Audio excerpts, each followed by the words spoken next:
현재 지구에 살고 있는 모든 생물들은 어떻게 생겨났을까요?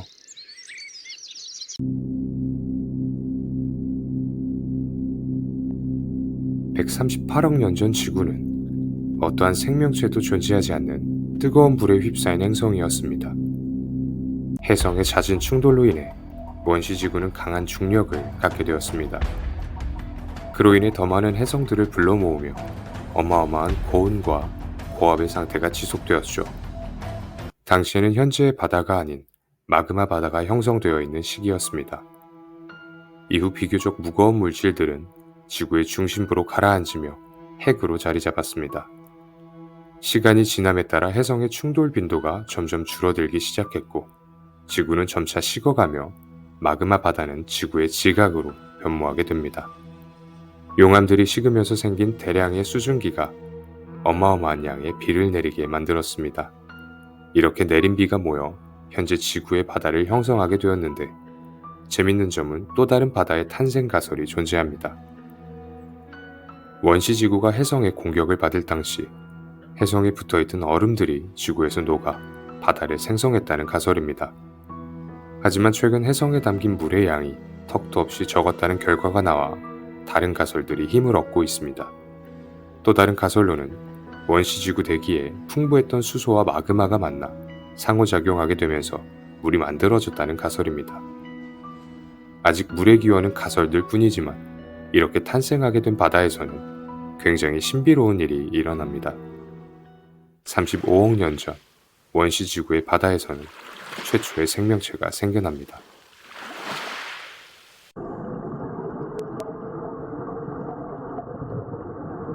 심해 열수구는 심해 바닥에 존재하는 굴뚝 모양의 해저 지형입니다. 이곳에서는 고온의 물이 분출되는데 온도가 높을 때는 400도까지도 올라가죠. 심해 열수구가 물을 분출할 때는 황화수소나 황화철 등을 같이 분출합니다. 바로 이곳에서 최초의 원시 생명체가 탄생합니다. 이 세포들 중 복제를 하는 친구들이 개체수가 불어나기 시작하면서 현재의 세포로 진화하게 되었죠. 이 과정이 진행되면서 지구에 큰 사건이 하나 생기게 되는데 바로 많은 양의 산소가 생겨난 사건입니다. 몇몇 박테리아들이 광합성을 시작하면서 산소를 내뿜기 시작했죠. 대표적으로 시아노박테리아가 있는데 이 친구 덕분에 지구 대기에 많은 산소가 생겨나게 되면서 다른 동식물의 진화를 촉진했죠. 이로 인해 단세포였던 원시 생명체들은 산소에 적응하기 위해 광합성을 하는 박테리아들을 먹어치우기 시작했습니다. 이후 먹어치운 박테리아들을 본인의 세포 기반으로 사용하기 시작했죠. 이 친구들은 다세포 생명체로 진화하게 되었습니다. 생물의 진화를 얘기하면서 캄브리아기를 빼놓을 수는 없겠죠. 지구에는 단 3문밖에 없던 생물군이 35문으로 늘어나는 캄브리아기 대폭발을 겪게 됩니다. 생물군이 폭발적으로 늘어난 원인으로는 산소의 역할이 가장 큰 기여를 했습니다. 더욱 흥미로운 점 중 하나는 이 당시 생물들이 눈을 갖기 시작했다는 것이죠. 눈을 가지게 된 생물들이 더욱 편리하게 먹이를 잡아먹거나 포식자를 피하게 되는 방법을 연구하면서 더욱 빠른 진화를 촉진했습니다. 이때 몸 안에 뼈를 가진 동물, 척삭동물들도 등장했습니다. 이 친구들은 모든 척추동물의 시초라고 할 수 있습니다. 중생대로 들어오면서 공룡들의 시대가 열리게 되는데 처음부터 공룡들이 주요 동물군은 아니었습니다. 주로 링코사우루스 목의 파충류나 디키노돈 같은 당국류의 세상이었죠. 하지만 약 2억 3천만 년 전 지구에는 어마어마한 용암이 분출되면서 대량의 이산화탄소와 메탄이 대기로 방출되었고, 이로 인해 온실효과가 발생하며 지구온난화로 인해 어마어마한 양의 비가 쏟아져 내렸죠. 역사상 가장 극단적인 기후변화 사건으로 꼽히는 이 사건은 카르니안절 우기 사건이라고 불립니다. 이 사건을 겪게 되면 많은 지구의 생명체들의 다양성이 감소하며 그 숫자 또한 감소했습니다. 하지만 공룡만큼은 달랐죠. 카르니안절 우기 사건을 겪기 전 생태계의 비율이 5에서 10%밖에 차지하지 못하던 공룡들이 이 사건 이후 90%까지 상승하게 됩니다. 그렇다면 어떻게 이런 일이 가능했을까? 강수량이 늘어나면서 침엽수나 소철류 같은 키가 크고 잎이 질긴 식물들이 늘어나게 됐습니다. 공룡들은 다른 동물과는 다르게 소화를 돕는 위석을 지니고 있어 질긴 식물들도 가볍게 소화시킬 수 있었죠. 이를 바탕으로 먹이 경쟁에서 우위를 점하게 됩니다. 또 다른 이유로는 공룡들이 기낭을 지닌 덕분에 비교적 산소 농도가 낮았던 당시 환경에 효율적으로 적응할 수 있었습니다. 이렇게 시작된 동물의 진화로 현재 인류라는 종까지 다다르게 되었죠. 그렇다면 식물은 도대체 언제 어떻게 생겨나게 되었을까?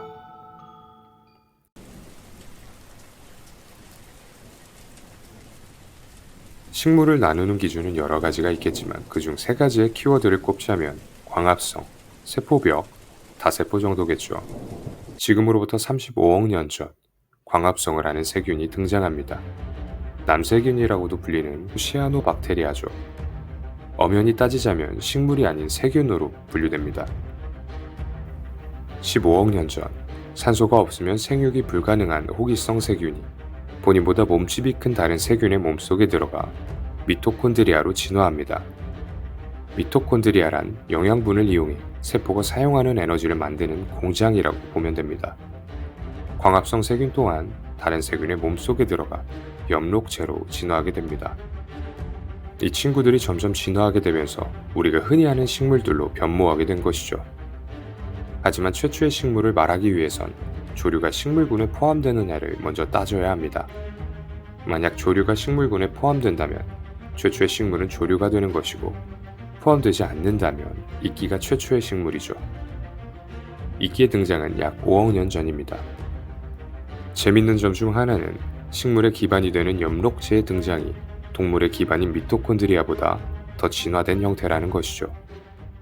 물론 동식물의 시초로 올라가다 보면 그 둘의 조상은 결국 한 뿌리에서 시작됩니다.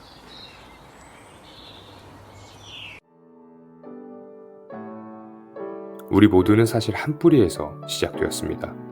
다세포 생명체로 진화한 친구들이 여러 갈래로 나뉘며 진화하면서 현재의 인류까지 오게 되었죠. 앞으로 인류나 다른 동식물들이 어디까지 진화하게 될지는 모릅니다. 지금으로부터 10억 년 정도가 지난다면 우리가 아는 생물의 모습은 존재하지 않을 수도 있죠. 물론 그 전에 지구가 멸망할 확률이 훨씬 더 높습니다.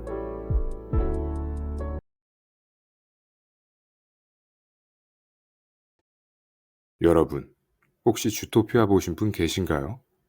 주토피아를 보면 나무늘보 캐릭터가 등장하죠. 속이 터질 만큼 느리게 행동해 많은 사람들에게 웃음을 주기도 했는데 이 나무늘보가 단순히 느리기만 한 동물이 아니라 생태계에 어마어마한 공헌을 하는 동물인 거 알고 계신가요?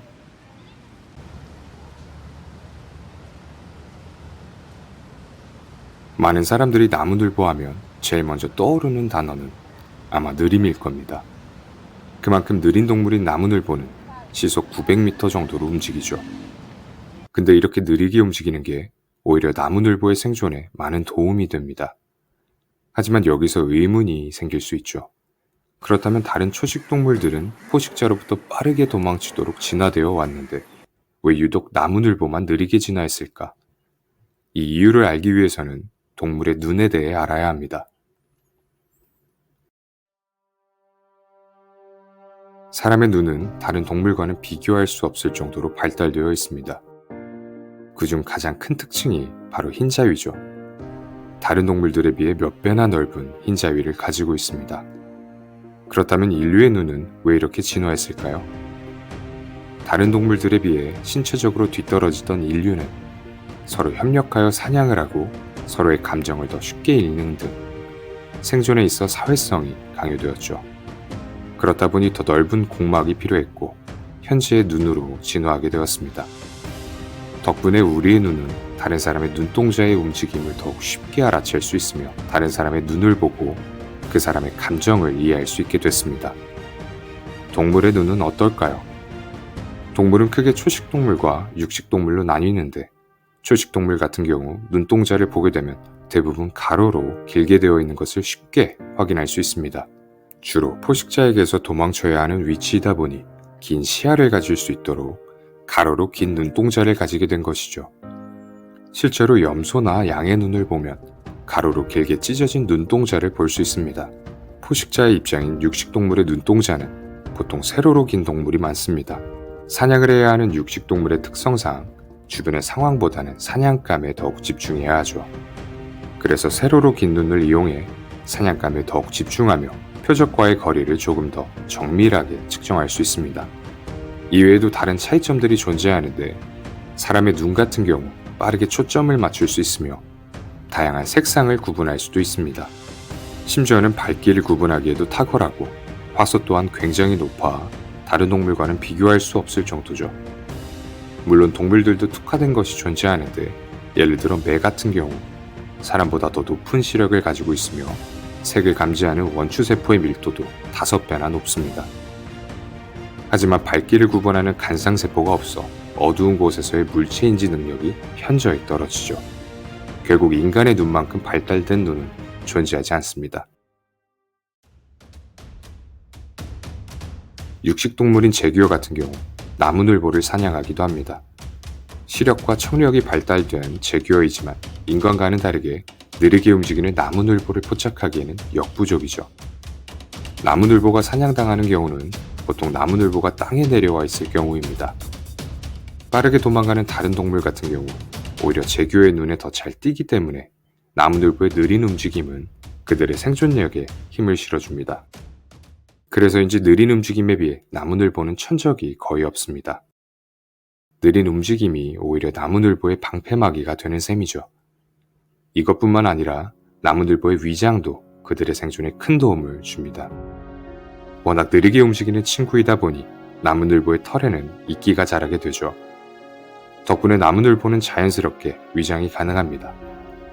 이끼뿐만 아니라 나무늘보의 털에는 약 80여 종류의 곰팡이들과 많은 수의 나방과 벌레들이 살고 있습니다.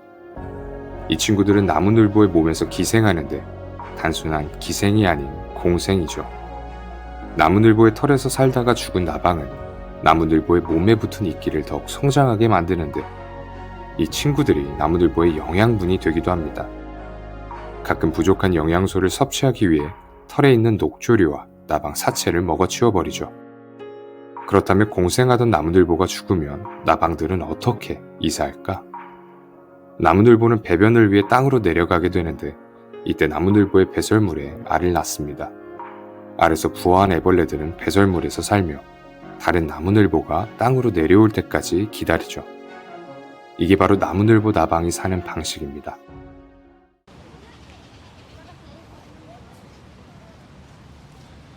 우리가 아는 나무늘보는 나무에서 평생을 살아갑니다.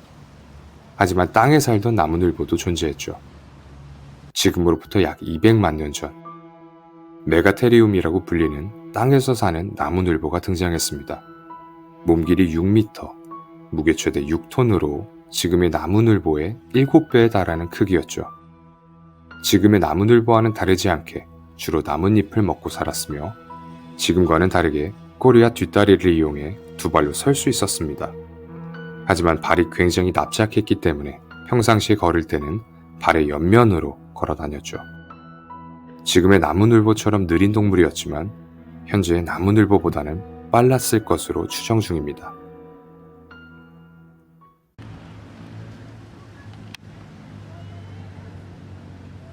나무늘보의 몸은 또 다른 작은 생태계입니다. 여러 가지 조류들이 자라며 많은 박테리아들이 머무르고 여러 가지 곤충들이 그곳을 서식지로 삼죠. 심지어 나무늘보가 잎을 먹게 되면 그로 인해 나무의 성장이 조절되고 그들의 배설물이 토양의 질을 높여줍니다. 느림의 미학, 나무늘보. 현재는 멸종위기종에 속해 있는 아주 귀한 동물입니다. 우리는 조금 더 이 친구에게 관심을 가질 필요가 있죠. 어쩌면 나무늘보의 삶 또한 우리에게 대입시켜 볼 수 있지 않을까요?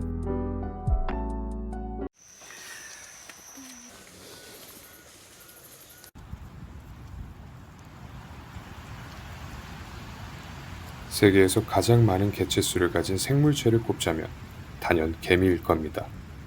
전 세계 약 2억 마리 정도가 살고 있죠.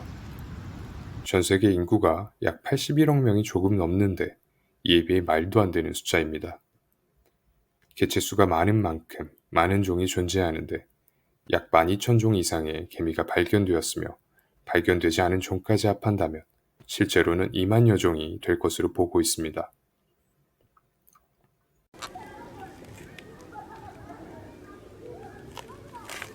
개미의 몸 구조는 굉장히 단순한데 머리, 가슴, 배의 세 부분으로 나뉘어 있으며 겹눈과 더듬이 그리고 강력한 턱을 가지고 있습니다. 절지동물답게 총 6개의 다리를 가지고 있죠. 우리는 징그럽다고 느낄 수 있는 개미의 다리가 개미의 힘의 원천 중 하나입니다. 개미는 사람과는 다르게 어마어마한 무게를 들 수 있습니다. 이것을 가능하게 만들어주는 이유 중 하나가 개미의 다리입니다. 무거운 물체를 옮길 때 6개의 다리와 발목의 마디인 부절에 힘을 분산시키는데 이 때문에 본인 몸무게의 수십 배를 들어 올릴 수 있죠. 신기한 것은 개미의 목관절은 몸무게의 약 5,000배까지도 견딜 수 있습니다. 인간으로 치면 수백 톤의 무게를 견딜 수 있는 것이죠.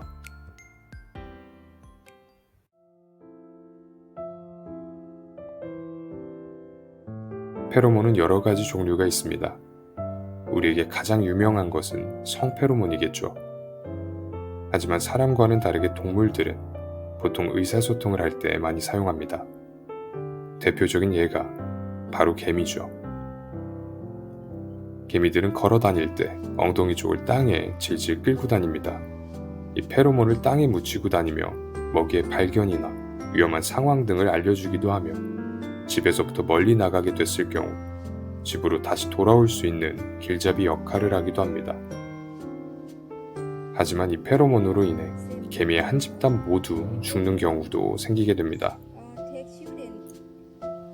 이것을 앤트밀 현상이라고 부르는데 개미들이 그 자리에서 죽을 때까지 빙글빙글 도는 것을 말합니다. 이 원인으로는 페로몬의 정보 전달 오류가 가장 큽니다. 주로 시력이 좋지 않은 개미에게서 보이는 현상인데 선두에서는 개미가 경로를 잘못 설정하게 되면 그 뒤를 따르던 모든 개미들은 벗어날 수 없는 무한의 원에 갇히게 되죠.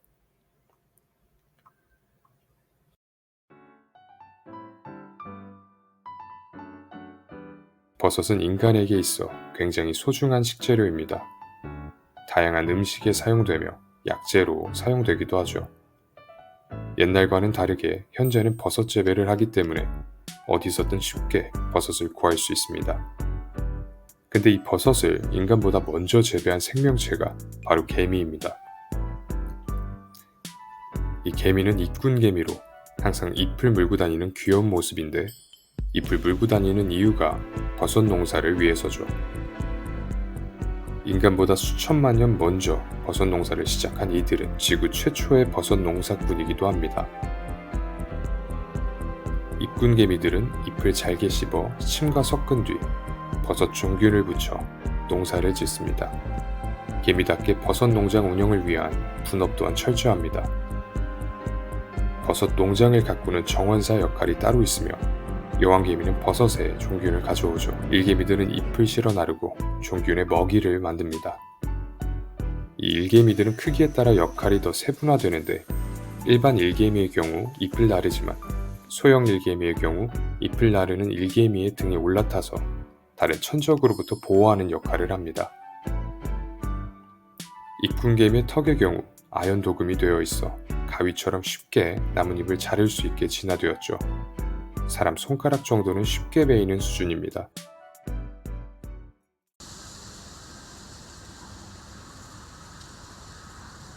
모든 개미들은 흔히 부지런하다고 생각하지만 모든 개미들이 하루 종일 일을 하는 것은 아닙니다.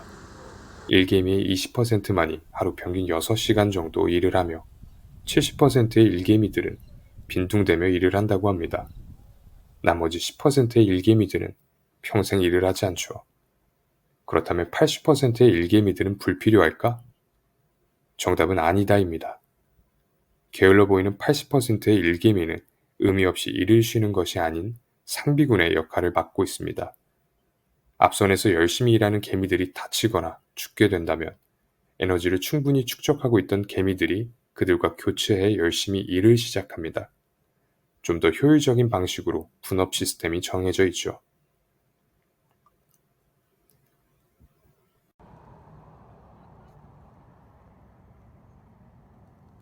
개미는 작지만 강한 힘과 놀라운 협력 정신으로 자연의 잔인한 생태계에서 여태까지 생존해 왔습니다. 우리가 주변에서 흔하게 보는 개미도 사실은 신비한 사실을 품고 있죠. 오늘의 영상이 개미에 대해 조금 더 흥미로운 시각을 가지는 계기가 되었으면 좋겠습니다.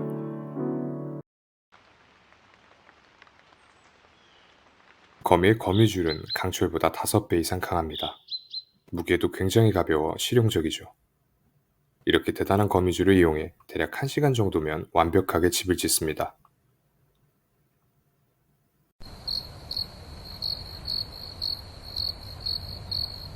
이렇게 지어진 거미줄은 여러 가지 용도로 사용됩니다. 보통은 먹이를 잡기 위해 사용하지만 알이나 본인을 보호하기 위해 사용하기도 합니다. 몇몇 거미들은 거미줄을 집 밖에 많이 만들어 두고 그 진동을 이용해 누가 지나다니는지 확인도 가능합니다. 또한 새끼 거미들은 거미줄을 이용해 날아다니는 것도 가능하죠.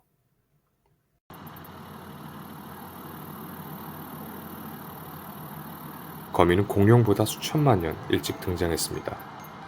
약 3억 년 전에 처음 등장한 거미는 전 세계 약 5만여 종이 존재합니다. 이렇게 다양한 거미가 존재하는 만큼 굉장히 독특한 생활을 하는 거미도 있죠. 대표적으로 물거미가 있습니다. 이 친구는 물속에서 숨을 쉴 수 없는 구조지만 물에서 숨을 쉬며 물에서 생활하고 번식합니다. 그렇다면 물거미는 도대체 어떻게 물에서 호흡할까? 물거미는 배 쪽에 공기방울을 달고 호흡합니다.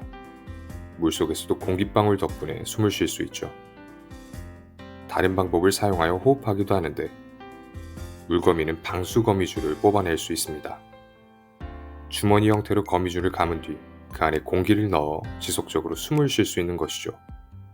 이러한 방식을 이용해 물속에 집을 짓고 물에서 생활할 수 있습니다.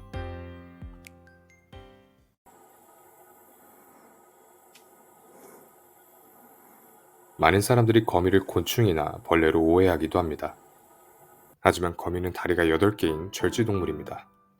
특이하게 머리 가슴과 배 2개의 부분으로 나뉩니다. 그리고 엉덩이 쪽에 실젖이라는 곳에서 거미줄을 뽑아내죠. 눈의 개수는 거미의 종에 따라 다릅니다. 보통 6개에서 8개 정도 가지고 있는 경우가 많죠. 대부분의 거미는 시력이 좋지 않으며 보통 거미줄의 진동으로 모든 것을 파악합니다. 거미는 우리가 생각할 수 있는 모든 지역에서 서식하며 심지어는 북극에도 서식하고 있습니다. 거미의 제일 신기한 부분 중 하나는 다른 대부분의 동물과는 다르게 지구의 자기장을 느낄 수 있습니다. 아직 어떤 용도로 사용하는지는 알려지지 않았습니다.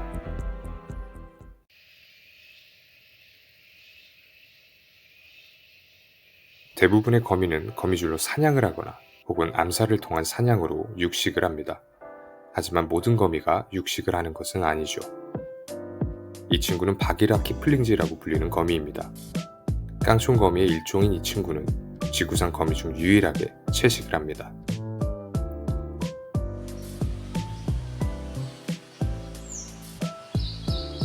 아카시아 나무는 개미와 공생을 하는 식물인데 벨트체라는 덩어리를 만들어 개미에게 제공하는 대신 개미로부터 보호를 받습니다.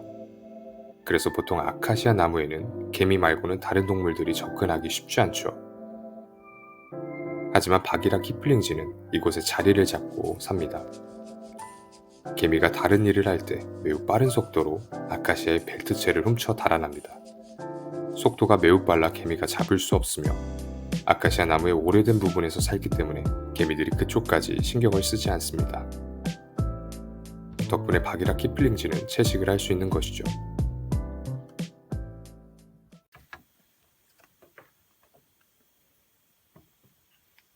거미는 생태계에서 매우 중요한 역할을 수행하고 있습니다.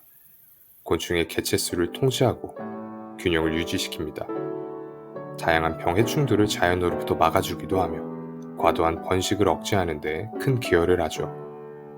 하지만 이런 거미들이 단순히 외모 때문에 많은 죽임을 당하고 있습니다. 거미를 공포의 대상으로 생각하는 사람도 많아 아라크노포비아라는 말도 존재하죠.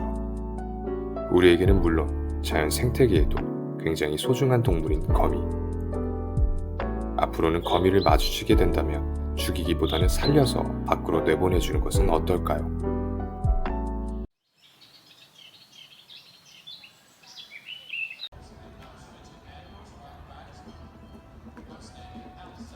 동물들 중 최고의 사냥꾼은 누구일까요? 대부분 사자, 호랑이나 거미, 혹은 상어를 생각하는 분들이 많습니다. 하지만 이 친구의 사냥률은 그 어느 누구도 따라올 수 없죠.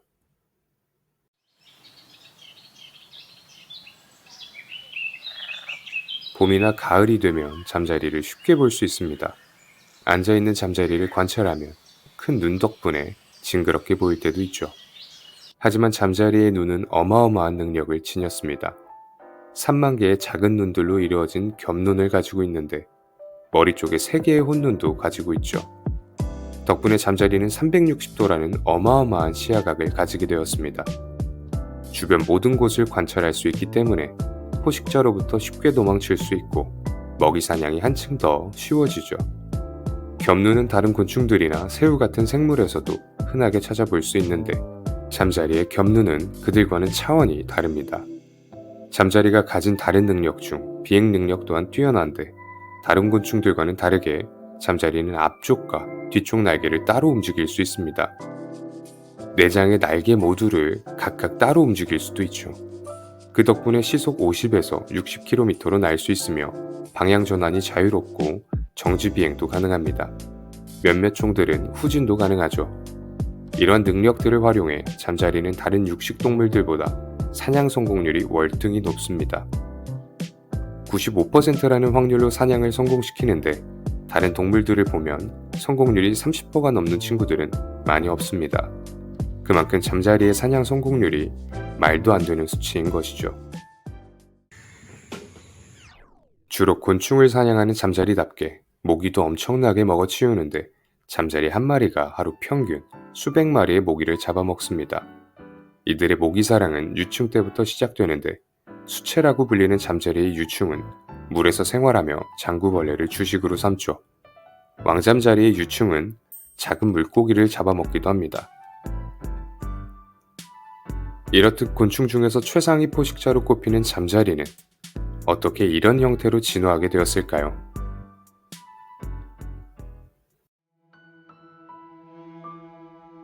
약 3억 5천만 년 전 고생대 석탄기, 아직 포유류나 공룡들이 나타나기 전에 아주 거대한 곤충 한 마리가 등장합니다.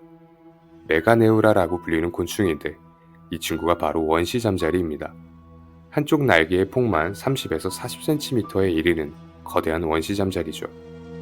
비둘기 크기만 했던 이 잠자리는 그 당시 최고의 포식자였습니다. 메가네우라가 몸집이 컸던 이유는 크게 두 가지로 볼 수 있는데 첫 번째는 산소의 농도가 지금보다 훨씬 높았죠. 현대시대의 산소 농도 약 20% 정도인데 그 당시 산소의 농도는 30%가 넘었습니다. 두 번째는 천적이 없었기 때문입니다. 당시에는 잠자리를 잡아먹는 조류나 혹은 공룡들이 등장하기 전의 시대이다 보니 몸집을 마음껏 불린다고 해도 감히 메가네우라를 건드릴 수 있는 종은 전혀 없었죠. 메가네우라는 주로 곤충을 잡아먹었는데 몸집이 굉장히 거대했기 때문에 작은 양서류도 사냥했을 거라 추정하고 있습니다. 이 친구의 화석은 프랑스의 코멘트리 셰일층에서 발견되는데 연구 결과 이곳이 고생대 석탄기 때 거대한 호수였다는 것이 밝혀졌죠. 덕분에 메가네우라의 유충도 현재의 잠자리 유충처럼 물에서 생활했을 것으로 보고 있습니다. 메가네우라의 재밌는 점 중 하나는 일반적인 다른 생물과는 다르게 현재의 모습과 거의 다르지 않다는 것이죠. 그렇다면 이 친구는 왜 모습이 그대로일까? 정답은 잘 만들어졌기 때문입니다. 두 쌍의 날개를 따로 움직이는 잠자리의 특성상 메가네우라 또한 빠르고 효율적인 비행이 가능했을 것으로 추정 중이며 이 능력을 통해 사냥 성공률 또한 높았을 것으로 보아 다른 형태로 진화할 이유가 전혀 없었던 것이죠. 하지만 석탄기 이후 대기 중에 산소 농도가 크게 줄어들면서 대기의 공기 밀도 또한 낮아지게 되었고 그로 인해 큰 몸집으로 비행하기가 쉽지 않게 상황이 뒤바뀌어 버렸습니다. 이에 더해 산소의 농도가 떨어지다 보니 큰 몸집을 유지하는 것이 어려워졌죠. 더군다나 다른 곤충들과는 다르게 날개를 접을 수 없었던 메가네우라는 다른 곤충들과의 생존 경쟁에서 밀리며 결국 페름기 초기를 마지막으로 멸종되었습니다.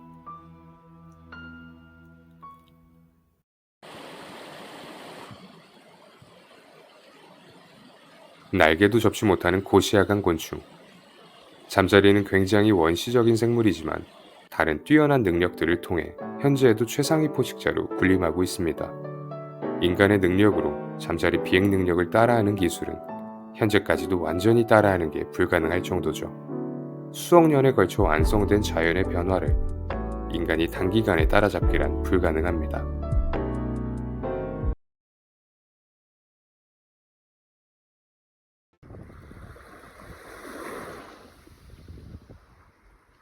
추운 겨울을 지나 따뜻한 봄을 보내고 나면 뜨거운 여름이 찾아옵니다. 꽤나 긴 바캉스가 기다리고 있으며 바다나 계곡으로 여행을 가기도 합니다.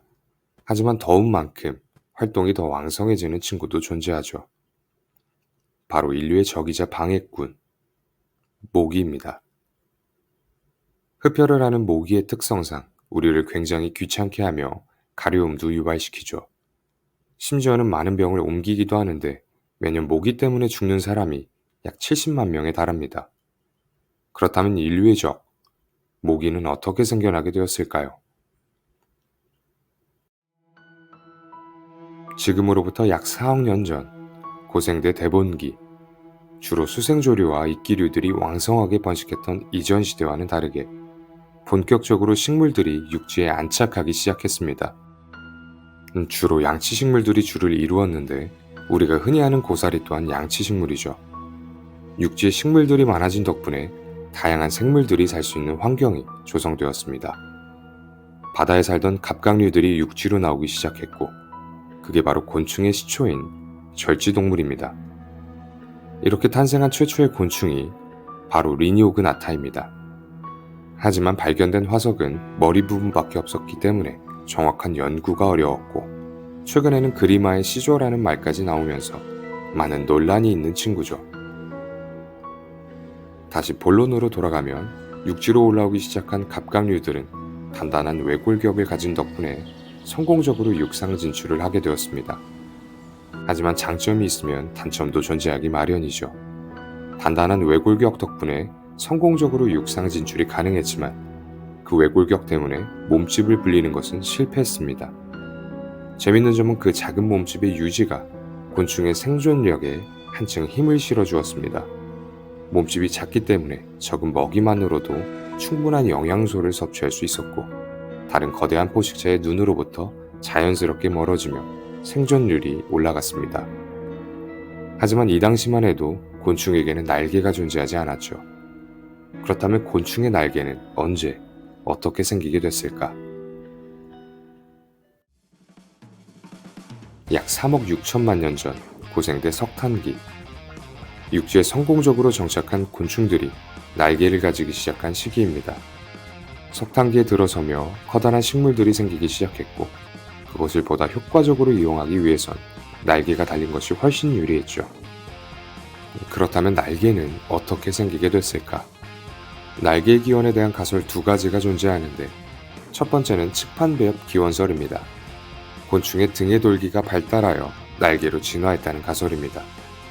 고생대 석탄기, 고박휘목의 화석을 살펴보면 조금 더 쉽게 이해할 수 있습니다. 두 번째는 밑마디 겉돌기, 속돌기 기원설입니다. 원시곤충의 윗다리 부분에 존재하던 밑마디 겉돌기와 속돌기가 합쳐지며 그것이 날개로 진화했다는 가설이죠. 예를 들어 초기 곤충 중 하나인 잠자리는 유충 시절 수생 생활을 하게 되는데 이때 숨을 쉴 수 있는 아가미가 필요했습니다. 그래서 다리에 있는 돌기가 아가미로 진화하면서 성충으로 변하는 과정에서 날개로 진화하게 되었죠. 재밌는 점은 이 당시의 곤충의 날개는 세 쌍이었다는 점입니다. 하지만 세 쌍의 날개가 비효율적이다 보니 점차 두 쌍의 날개로 진화하게 되었죠. 이렇게 날개를 가지게 된 곤충은 지구의 정복자로 거듭날 수 있었습니다. 현재 약 120만 종의 생물 중 90만 종이 전부 곤충이죠.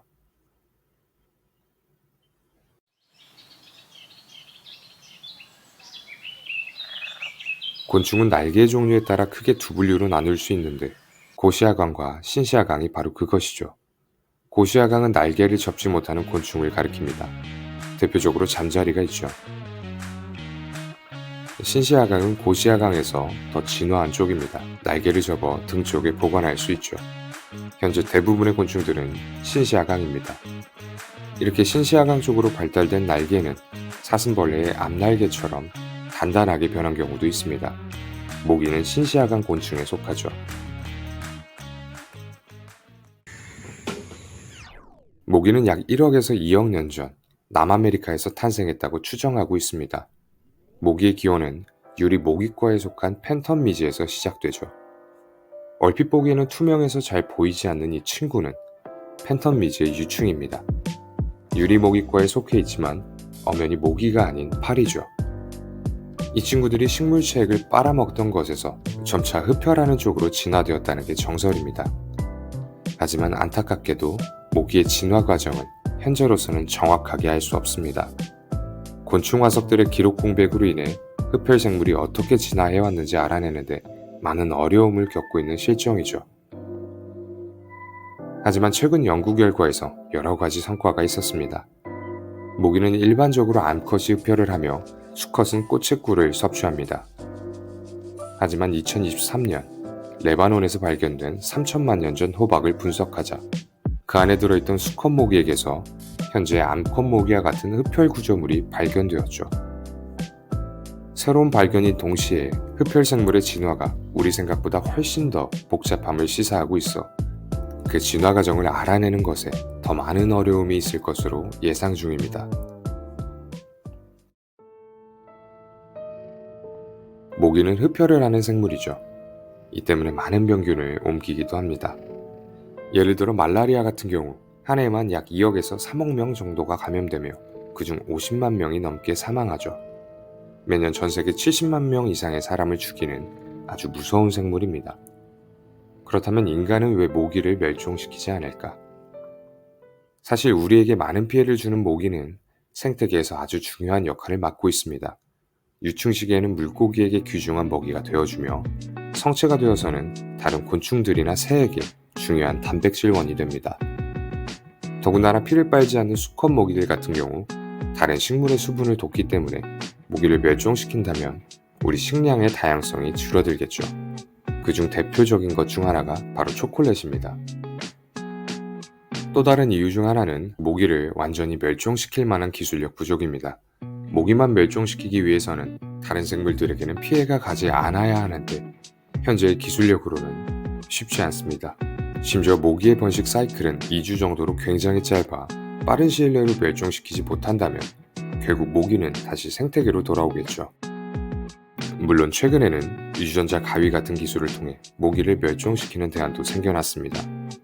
하지만 변형된 유전자가 다른 생물들에게 어떻게 작용할지 아무도 알 수 없으며 이후 생태계에 어떤 악영향을 끼칠지 완전한 예측이 불가능하기 때문에 현재는 연구만 계속해서 진행 중입니다.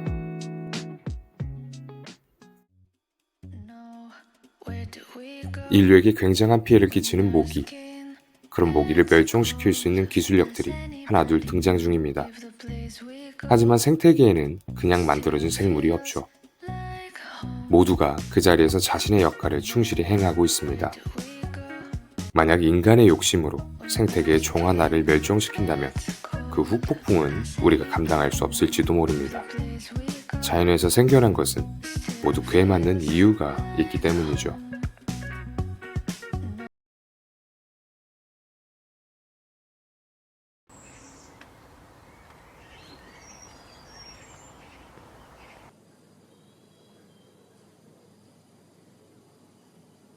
우리가 항상 무심코 밟고 다니는 흙은 인류와 모든 동물들에게 많은 도움을 줍니다. 우리가 살아가는 터전이기도 하죠. 그렇다면 이 많은 흙들은 도대체 어떻게 생겨났을까요?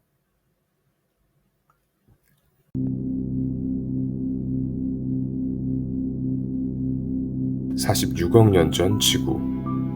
지구는 현재와는 다르게 높은 온도와 압력으로 인해 뜨거운 용암으로 뒤덮여 있었습니다.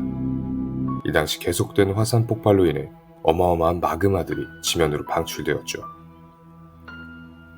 마그마가 방출되자 자연스럽게 기온이 내려가며 지면으로 올라온 용암들이 굳기 시작합니다. 그리고는 그대로 암석으로 굳어버리죠.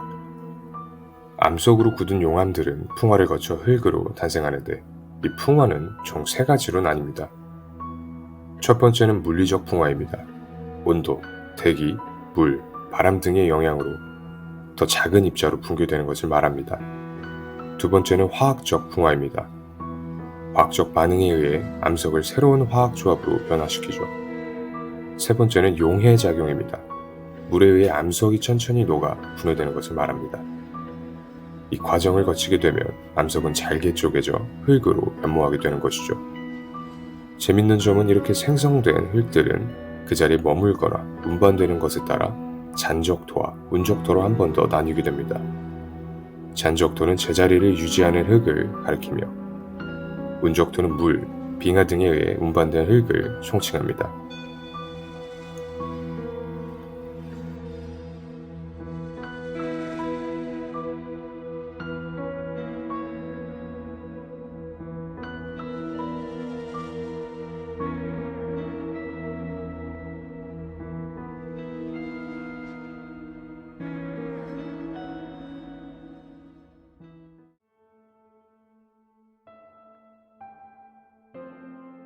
사람은 시간이 지나면 누구나 죽음을 맞이합니다. 모든 살아있는 생물들은 같은 끝을 보게 되죠. 동물은 죽게 되면 심장이 멈추고 바로 부패의 과정을 거치게 됩니다. 부패 과정은 총 5개로 나뉘게 되는데 첫 번째로 신선기. 죽음이 일어나는 순간부터 시체가 부풀어 오르기 시기전까지를 말합니다. 외형에 거의 변화는 없지만 동물이 죽고 나면 바리들이 10분 안에 꼬이기 시작합니다. 그 이후 동물의 분비물을 먹어치우며 시체의 이것저것 알을 낳죠. 구더기는 24시간이 가기 전에 부화하는데 이 알들과 구더기를 먹기 위해 말벌들과 개미들이 모여들기 시작합니다. 두 번째, 팽창기. 시체의 복부가 부풀어 오를 때를 말합니다. 동물의 몸속에 있던 박테리아가 신진대사 활동을 시작하면서 가스를 생산합니다. 더불어 구더기가 분비하는 효소로 인해 시체는 흐물흐물한 상태로 변하게 되죠. 세 번째는 붕괴기입니다. 시체의 가장 큰 변화가 일어나는 시기입니다. 시체에 구멍이 뚫리며 가스가 빠져나가죠. 어마어마한 냄새를 동반합니다. 네 번째는 건조기입니다. 이 시기에는 많은 번데기들과 허물들이 보입니다. 마지막은 골격기입니다. 시체의 무게는 처음 무게의 10%밖에 남지 않죠. 이때 남아있는 것은 뼈와 머리카락뿐입니다. 이 과정을 겪은 동물의 신체는 한 줌의 먼지가 되어 흙에 자리 잡게 됩니다. 사람 또한 같은 과정을 겪으며 한 줌의 흙으로 돌아가죠. 미국과 스웨덴 등에서는 시신을 자연 분해한 뒤 퇴비용 흙으로 사용하기도 합니다.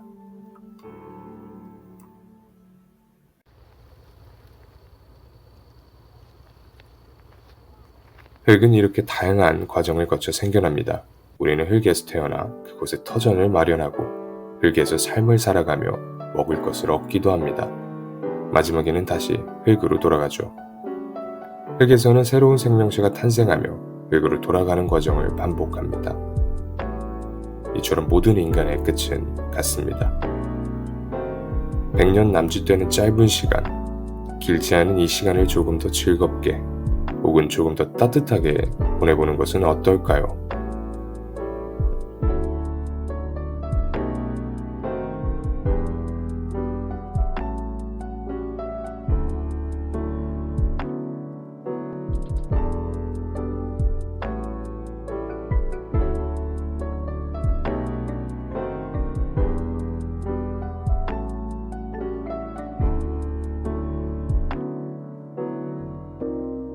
자연 좋아.